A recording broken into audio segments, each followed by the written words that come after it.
Isang maaasahang kalidad, may malinis na panlabas at nakakaagaw ng atensyon sa mga katangiang nilalaman ng mga motorsiklong ito ang tatalakayin natin ngayon. Mula sa kilalang brand dito sa bansa na inaasahang ding dumating sa mga susunod na buwan, ang apat na bagong scooter ng Honda na tiyak na magugustuhan mo. Sa simpleng pormahan at nagdadala ng mataas na antas ng teknolohiya ay tiyak na makakasulit ka sa kabuuang halaga nito. Yan ang alamin natin kasama ng kabuuang presyo nito. Pero bago yun, syempre, kung bago ka pa lamang po dito sa akin channel, baka naman kaibigan po mo yung subscribe button pati ng notification bell para naman ma-update lagi sa mga video na gagawin ko pa. Alright, simulan na natin to!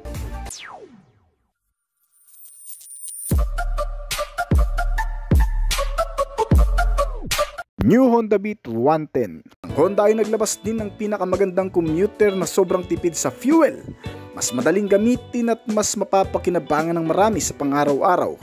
Ang bagong Honda Beat 2024 model, halos kasabayan lang din ng paglabas ng Yamaha NMAX. Isa ang Honda Beat sa may pinakaabot kayang pakete na motorsiklo ng Honda dito sa bansa, na nag-o-offer ng pinakamaasahang kalidad na commuter, service sa pang-araw-araw, ginagamit sa long ride o di naman kaya pagdi-deliver ng ilan nating mga kababayan. Isa rin ito sa mga nangunguna ngayong commuter na nagdala sa pangalan ng brand, bilang isang mapagkakatiwalaang motor sa abot kayang presyo lang na 70,900 pesos hanggang sa 73,900 pesos lamang. Itong Honda Beat na previous model na narito sa bansa ay inilabas lamang din noong nakaraang taon sa bagong bersyon nito na may bagong hugis na disenyo, mga nilalaman sa features at bagong mga katangian sa makina. Pero hindi pa man masyadong nai-enjoy ng marami ang 2023 model ng Beat, ay naglabas na naman muli ng panibagong bersyon nito ngayong buwan lamang ng taong ito.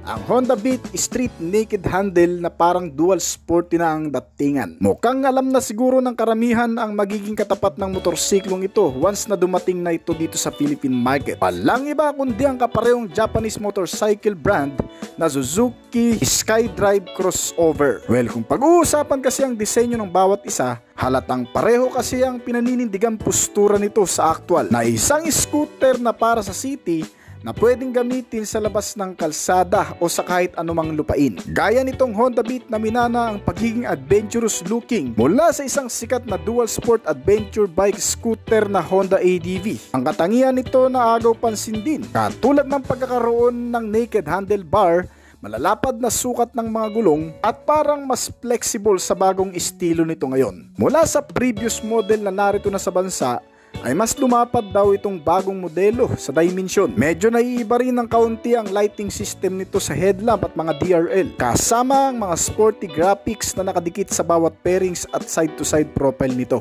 Magmula sa makina, itong bagong Honda Beat na naked handle na ay pinapaganan ng isang 109 cubic centimeter displacement capacity. Naka 4-stroke single cylinder with 2 bulbs at naka air-cooled pa ang cooling system. Naka-single overhead camshaft na rin ito na may Euro 3 compliance ang emission. Meron itong bore stroke size na 47 by 63.1 mm, habang ang compression ratio nito ay 10.0:1. Habang ang old model nito ay nagkaroon naman ng pagkakaibang engine capability, gaya ng pagkakaroon nito ng 109 cubic centimeter displacement capacity rin na naka 4-stroke single cylinder, 2 valves, air-cooled type at single overhead camshaft. May bore and stroke size ito na 50 by 55.1 mm, mas mababa kumpara sa bagong modelo. At ang compression ratio nito ay 10.0:1 na rin. Well, malamang sa malamang, ang engine performance ng bagong modelo ay nabago rin ng kaunti siguro kung sa top speed ang pagbabasihan. Pagdating naman sa transmission type, ang parehong modelo ng Honda Beat New Generation at ng previous model ay nakakuha ng CVT type na klase ng transmission na may variable gear shifting. Ngunit pagdating sa performance output ay mas nakalalamang na raw ang bagong modelo ngayon, na gumagawa ng pinakamalakas na maximum output na 8.89 horsepower sa kada 7,500 revolution per minute, habang ang maximum torque nito ay nasa 9.2 Nm sa kada 6,000 RPM. Samantalang ang old model ay gumagawa lamang ng 8.68 horsepower sa kada 7,500 RPM at 9.2 Nm ng torque naman sa kada 6,000 RPM. Ang parehong Honda Beat ay nakakuha rin ng ESP Plus engine technology sa makina. habang PGMFI naman sa fuel supply system o program fuel injected type na nagpapanatili dito ng katupiran sa konsumo ng gasolina. Pero pagdating sa emission ay nakalalamang na itong new generation ng Honda Beat mga kaibigan. Dahil sa naka Euro 3 compliance ay mas eco-friendly na ito. Ang fuel consumption ng bawat isa, ang old version pa lamang ng Honda Beat mga kaibigan ang may record sa kanila na may 60.3 km per liter na fuel consumption. Habang itong bago ay sinusuri pa lamang kung papantay ba sa fuel consumption itong previous model na Honda Beat o mas lalamang pa.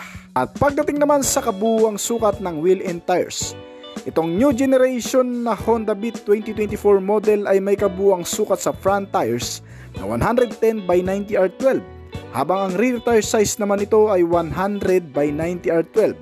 Mas makapal na itong tingnan kumpara sa dati dahil mukhang magagamit na rin natin sa pang off-road ito mga kaibigan. Habang ang previous model ay may sukat sa front tires na 80 by 90 R14, habang ang rear tires naman ito ay 90 by 90 R14.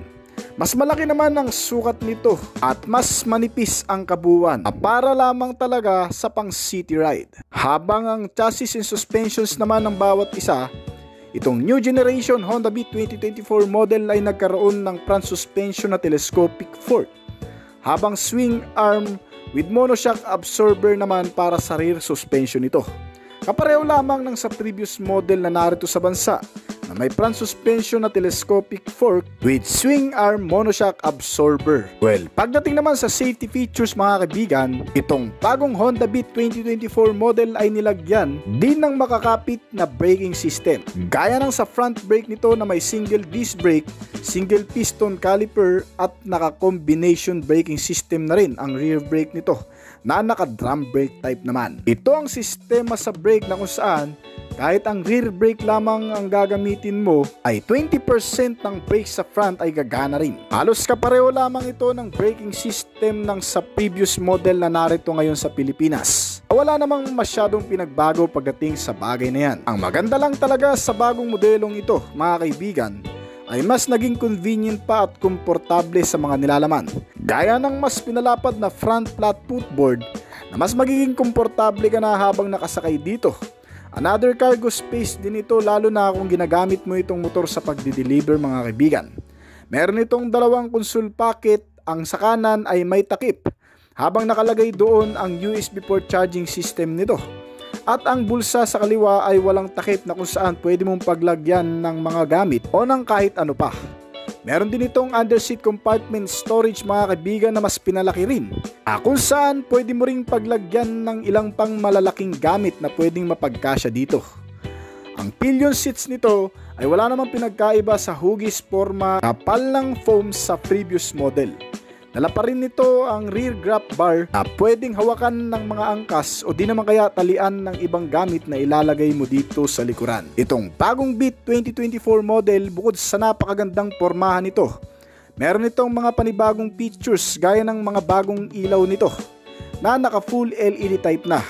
Ang headlamp at ang tail lamp nito, less maintenance ka na dito at siguradong mas tatagal at mas liliwanag pa sa madidilim na kondisyon. Meron din itong bagong instrument meter panel gauge na naka-fully digitalized na rin. Madaling unawain at mas maraming information at mga notification. User-friendly at beginner-friendly. Pagdating sa maximum speed, ay halos katulad lamang din ang kabuuang bilis nito sa dati na umabot ng 100 km per hour. Well, yan naman ang mas magugustuhan dito ng marami dahil kahit hindi ganun kalakas o kabilis itong modelo, ay marami pa rin tumatangkilik mga kaibigan. Di naman kasi kailangan ng iba ng mas mabilis, ang maganda lamang ay mas matibay, may tatagal at mas titipid sa fuel. Meron itong bagong USB port charging system na fast charging. Magagamit ng ilang mamamayan na ginagamit itong motor sa paghahanap buhay gaya ng delivery. May estimated price itong bagong Honda Beat sa Pilipinas na 72,900 pesos lamang. Honda Giorno. Masarap maglakbay sa mga kalye ng syudad, lalo na at kung may kasamang mga bagong style at pormahan. Kasama ang bagong modelo ng Honda na isang mukhang mamahaling motor kung titingnan, na may disenyong mula sa mga ninuno nito, ang Honda Giorno Plus 125. Isang pangaragdagang bagong motor na naman na inspired sa makalumang motorsiklo na tinatawag natin ngayong retro scooter bike ng Honda. Ito ay parang na-upgrade na Honda Genio at kapatid ng naunang modelo na inilabas sa bansang Indonesia na tinatawag namang Honda Stylo. Ang mga retro scooter bike na ito ay ang mga nagugustuhan ng marami, hindi nalalaos at magpahanggang ngayon ay mas namamayagpag. At itong motor, bukod sa may nakakaagaw na atensyon na itsura nito, meron itong masasayang klase ng kulay na pagpipilian, kasama ang yellow color variant, blue, army green, red, gray at white color nito. Nilagyan din itong bagong motor ng advanced na teknolohiya sa loob at labas upang mas maisa katuparan ng pagiging modernong katangian nito, bagamat hango ang estilo nito sa makaluma. Ang two-wheeler bike na ito ay isang madaling sakyan at gamitin na scooter, lalo na kung ikaw ay nasa syudad. Plano mong pumunta sa kahit saang sulok ng lugar, mamalengke, mag-drive patungo sa opisina o pumunta sa masisikip na kalsada. Naglalaman ito ng maraming practical na features, kabilang ang pagkakaroon nito ng maluwag na underseat storage space compartment na may sukat na 30 liters at kayang lagyan ng isang helmet at may extra space for another cargo. Meron din itong malapad na pillion seat at tamang-tama para sa dalawang seater, na eksakto lang din para sa back ride dahil meron ding rear handle grab bar for carrier.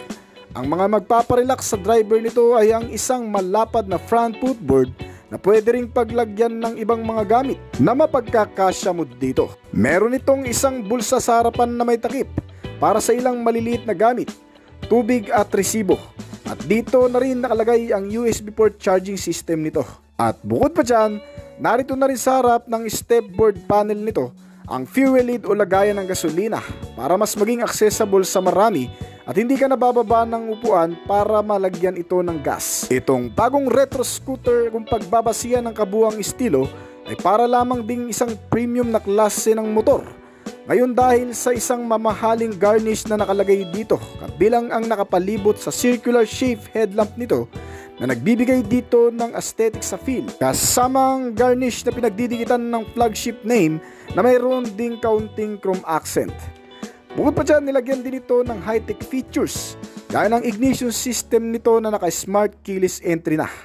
Madali ang pagpapagana sa motor, switch on switch off na lang ang sistema, at ang transmitter key ay mayroon ding buton para sa answer back key system upang mas mabilis matrace lalo na sa parkingan. At meron din kasama ang isang locking alarm system na kung saan isang pangkaragdagang sistema para masiguro ang seguridad nitong motorsiklo at hindi basta-bastang magalaw ng kahit na sino dahil sa pagtunog nito. At sa mga hindi nakakalam, originally made talaga ang motor na ito sa bansang Japan, na kung saan doon na rin nanggaling ang nakababatang kapatid nito na si Giorno 50cc at na-update ngayon sa panibagong style at makina na tinatawag na Giorno 125 2024 model na may konsepto na the new high in every style go further. Kayo na lang bahalang umintindi kung anong ibig sabihin yan.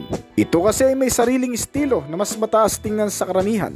Ang retro old school style na nagpapakita din ng modernong katangian sa pamamagitan ng external features nito, kabilang ang LED headlamp with daytime running light at LED tail lamp, kasama ang maliliit na turn signal lamp sa ibaba nito sa front face cover, at nagbibigay dito ng magandang visibility lalo na sa gabi at madidilim na kondisyon. At base na rin sa Honda, kayang-kaya ng motor na itong makipagsabayan sa ilang mga retro scooter bike na magiging kakumpetensya nito, gaya ng Yamaha Mio Patio, Vespa S125 at Lambretta, at iba pang mga motorsiklo na gaya nito ang disenyo, na kung titingnan ay walang pinagkaiba sa datingan, pormahan at sa mga features na nakapaloob sa bawat isa.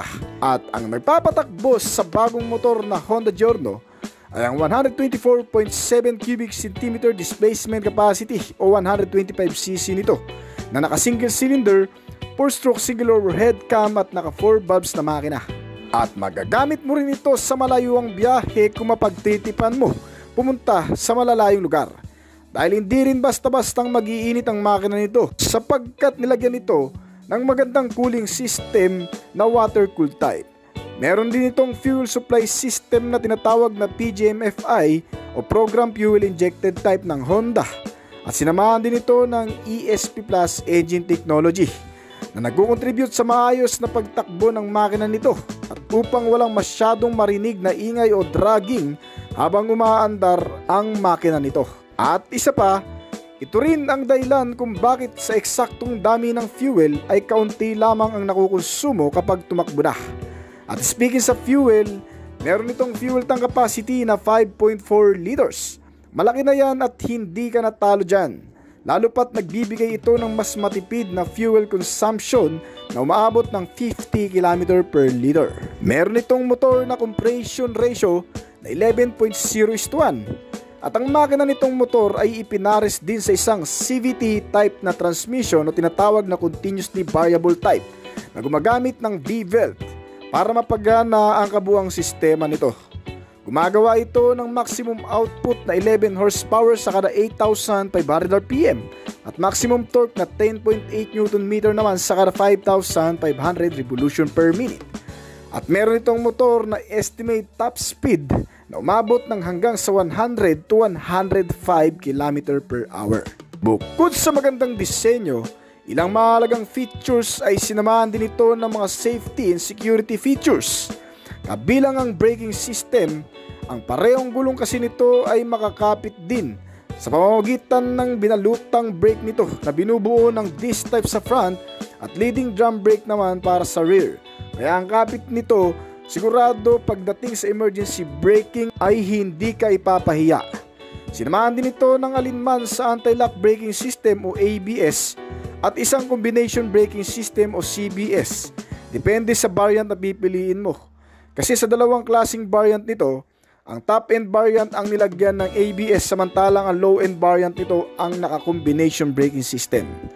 Kasama ang engine check warning para sa dagdag na safety features o sistema upang mapanatili ang maayos na pagpapatakbo ng makina nito dahil dito ay makikita mo kung nagkakaroon na ng aberya itong motorsiklo at para madala ng mas maaga sa service center kung magkakaroon man. At isa pa, eye-catching din ng digital LCD instrument panel meter gauge nito. Kuwang-kuha ang ilang features, notification, information na dapat mong malaman at makita dito. Ang disenyo nito ay halos katulad lamang sa Honda Click 125 na lahat ng mga kinakailangan mong impormasyon ay lumalabas at mas naiintindihan mo ng maayos. Kabilang ang fuel gauge, milyahe, orasan, mga notifikasyon, signal o sign dito sa motor. Meron itong motor na seat type na tinatawag na dual straight. Makapal lang foam kaya napaka-komportable ring sigurong upuan. Maganda na rin ang underbone chassis frame nito dahil sinamahan ng magagandang klase ng suspensions na napaka-reliable at nagdadala ng komportabling pagsakay. Ginamitan ng front telescopic fork suspension at rear suspension na naka-unit swing arm na klase na may dual shock and coil spring. Meron din itong mga naka-tubeless tires na parehong may 12 pulgada ang kabuuang sukat. At pagdating naman sa dimension, may lapad itong motor na sumusukat na 68.3 cm at kabuuang haba din na 187.5 cm. Ang taas nito ay may sukat na 108 cm. Meron itong ground clearance size na 14 cm at tumitimbang ng 120 kg. Ang seating height naman nitong motor ay tamang-tama para sa 5'2" ang height na may kabuuang sukat na 78 cm. Sa kasalukuyan ay inilalabas pa lamang ito sa bansang Thailand. At magkano nga ba ang presyo nito? Pagdating sa standard variant, ito ay may kabuuang presyo doon sa kanila na 61,900 Thai baht. Pag kinonvert sa Philippine peso, ito ay aabot ng 98,053 pesos. Ang ABS na variant naman nito ay nagkakahalaga ng 66,900 Thai baht.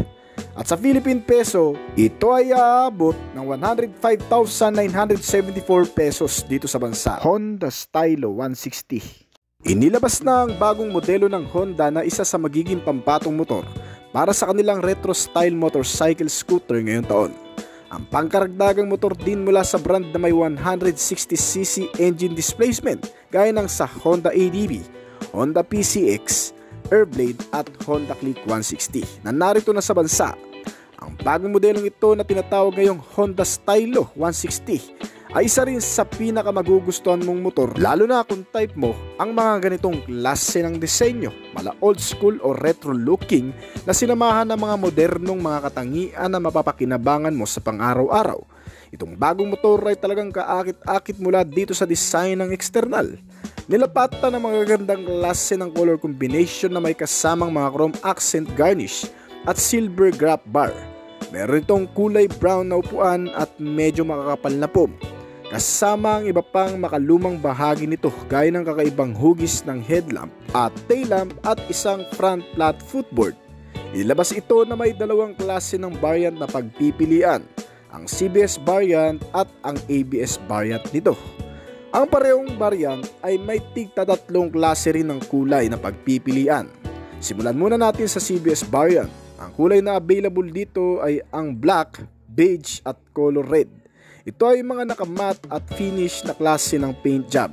Samantalang ang kulay na available naman para sa ABS variant ay green, black and white color nito. Nakaglossy naman ang mga klase ng paint job at may kasamang mga silver garnish at silver grab bar at color brown na seat cover.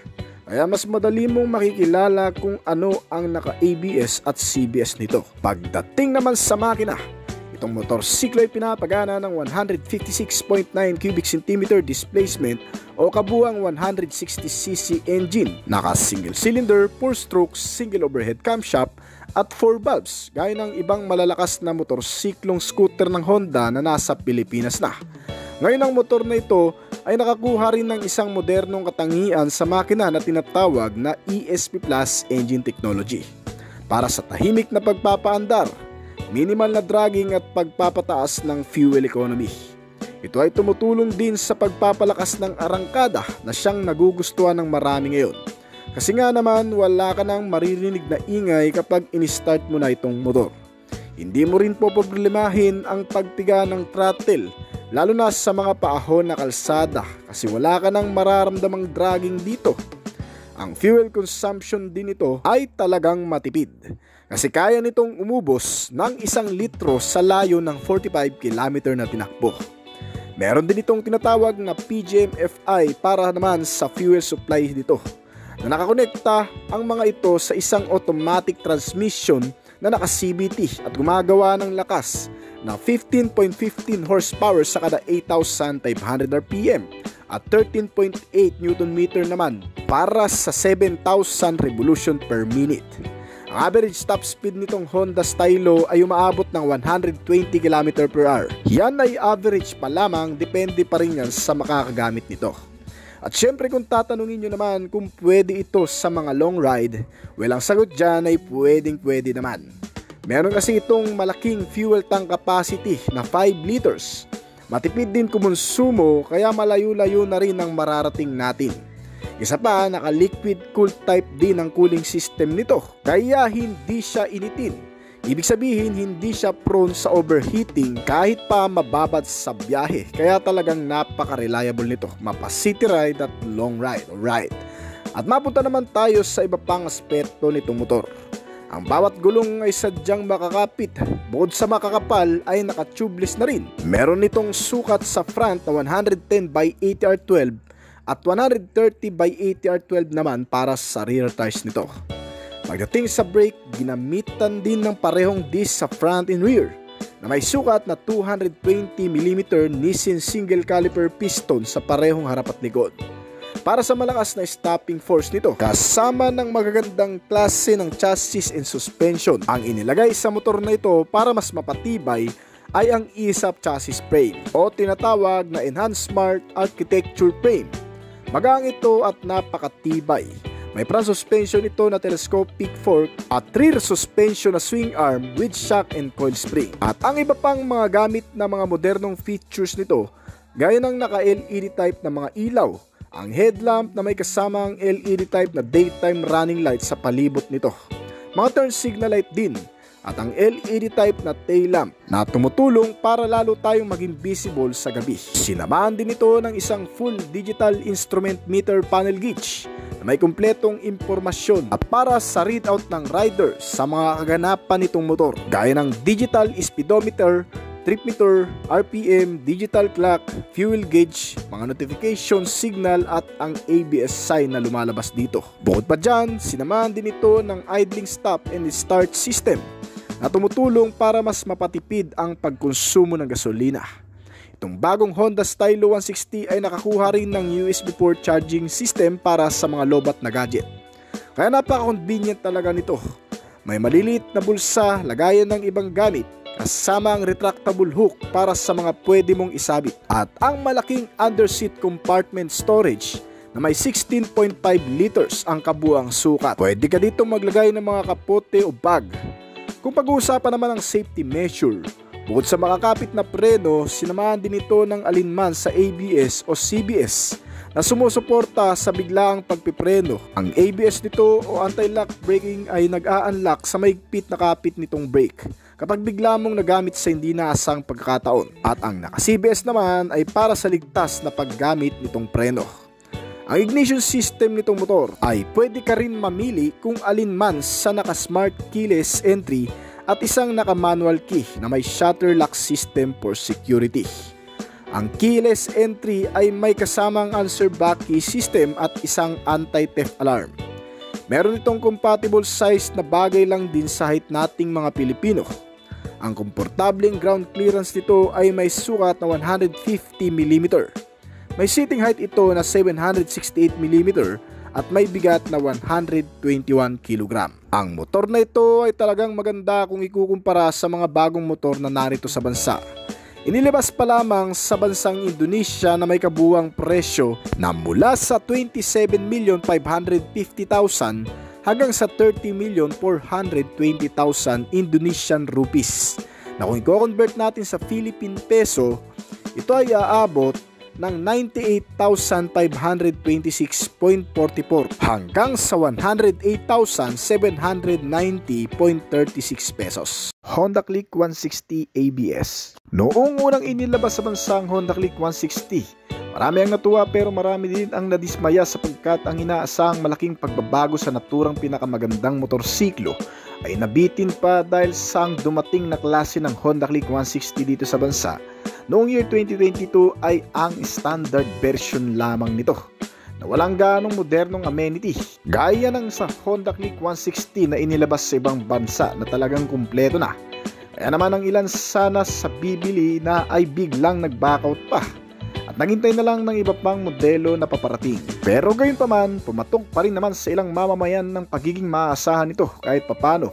Hindi kasi nawala ang pagiging praktikal na klase, matipid dumali at pagiging ibang klase sa Pilipinong rider na naghahanap ng kanilang pinakaunang motorsiklo na talagang makakasiguro. Gaya ng Honda Click 160 na ang tanging pinoproblema lang dito ng marami ay ang rear suspension nito na may iisang shock absorber lamang na nasa gilid pa.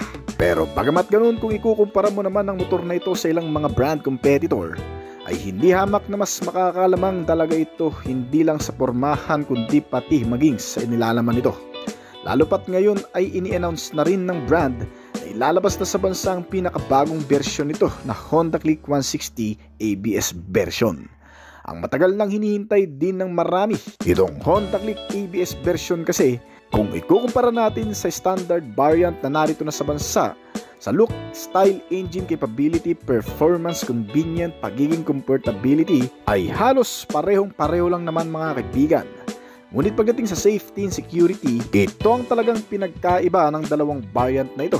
Sapagkat itong bagong lalabas na Honda Click 160 ABS version ay may pangkaragdagang safety features na ABS. Para sa kalaman lang ng marami, iba pa rin kasi ang nagagawa ng ABS o anti-lock braking system lalo na kung meron itong motor. Na kung saan sa emergency braking ay talagang mapapakinabangan mo. Para sa mga sanay na magmotor ay pwede na rin nawala nito, pero para sa mga baguhan pa lamang at nagsisimula pang magmotorsiklo, makipagsapalaran sa loob ng kalsada ay kinakailangan talaga nito. Lalo na kung hindi mo pa kabisado ang timpla ng spalto na kung may dadaan mo sa mga madudulas na klase at bigla kang makagamit ng preno, kung wala kang ABS, panigurado ang disgrasya ay hindi malalayo sa iyo. Pero kung meron ka nito, ay papano ay mapiprevent ang anumang pagkadulas o pagkasemplang sa mga kondisyon na bigla kang nagpipreno lalo na sa malalapad na bakal na nakalapat sa gitna mismo ng spalto. Kaya naman ng iba ay tinatangkilik pa rin ang ganitong epekto. Ang ABS Honda Click 160 version, hindi lang sa safety kundi pati sa security ay panalo rin ito, sapagkat itong modelo ngayon ay naka-smart keyless entry na kung saan automatic ang ignition system na may kasamang remote key system para sa answer back at anti-theft alarm system. Meron itong lock sa ignition na kung saan masisecured mo lalo ang motor dahil hindi basta-basta mapapagana, lalo na kung malayo na ang motor sa transmitter key nito. At pagdating naman sa makina, itong Honda Click 160 version na ABS ay pinapagana rin ng parehong makina na 157 cubic centimeter na displacement capacity with single cylinder, 4-stroke, single overhead cam, may 4 valves at naka ESP Plus engine technology. Ito ang nag-i-enhance sa makina para mabalanse ang pag-andar at pagkonsumo ng gasolina. At tumutulong din ito para mabawasan ang ingay nito lalo na sa starting at maging pati ang dragging ay mawala. Naka-injected type na rin ito na may tinatawag na program fuel injected at naka-liquid cooled type naman ang cooling system. Gumagamit itong motor ng CVT type na transmission at gumagawa ng maximum output na 15 horsepower sa kada 8,500 RPM at 13.8 Nm naman sa kada 7,000 revolution per minute.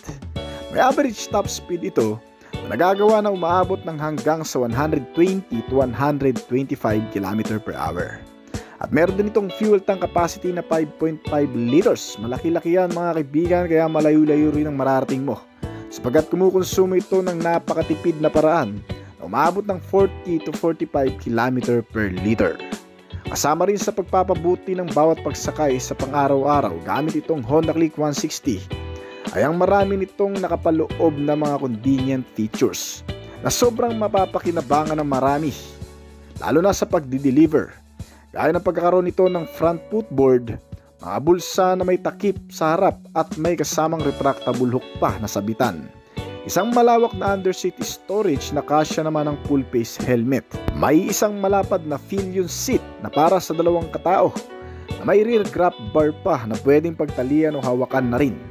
Nilagyan din ito ng isang USB port charging system para pagsaksakan ng charger ng mga lobat na gadget.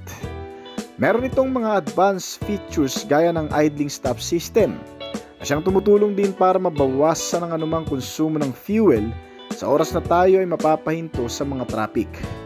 Nilagyan din itong motor ng engine side stand kill switch, naka-digital ang instrument meter panel gauge para maganda ang readout at lumalabas ang napakaraming information na makatutulong sa iyo sa pag-araw-araw na pagsakay. At mga ilaw na mga naka-LED type gaya ng headlamp nito at daytime running light kasama ang tail lamp, mga turn signal indicator na naka-LED type na rin. Nagbibigay sa motor na ito ng magandang liwanag sa gabi. Kaya ang itong Honda Click 160 ay paboritong gamitin din ng mga delivery rider dahil sa napakarami kasi nitong mga modernong gamit na talaga mapapakinabangan sa pang-araw-araw. Sinamahan ito ng ABS o anti-lock braking system at mayroon na rin smart keyless entry. Bukod pa dyan, pagdating naman sa suspensions nito, itong Honda Click 160 ABS variant ay nakakuha din ng front telescopic fork suspension, single-sided shock absorber with coil spring. Sa mga nakagamit nito, siguro naramdaman nyo rin ng sobrang komportable nitong dalhin kung may dadaan mo man pati sa mga malulubak. At sinamahan din ng makakapit na braking system na nagkaroon ngayon ng parehong disc type na klase ng brake sa harap at likod. Meron din itong motor na malalapad na gulong na may kabuang sukat naman sa front na 100 by 80 R14 at rear tire size na 120 by 70 R14. Kaya kahit sa banking o kaya naman sa madudulas ay sobrang sulit gamitin ito dahil makakapit na rin. Naka-tubeless tires at alloy wheel mags. Pagdating sa iba pang mga safety and security features, nilagyan din itong Honda Click 160 ng pass switch, engine check warning, anti-theft alarm at marami pang iba. Pagdating sa external na disenyo, may malapad na front face aerodynamic ang modelong ito. Sinamahan ng makakapal na garnish at fairings na nakapalibot sa buong body build. Ay dalawang hugis dahon na side mirror at malapad na sukat. Pagdating naman sa kabuang dimensyon, Meron din itong ground clearance size na 13.8 cm at ang sitting height nito ay 77.8 cm. Umitimbang ng 120 kg at nagkakahalaga sa estimated price na 125,900 pesos hanggang sa 128,900 pesos kung sakali man dumating na ito sa bansa.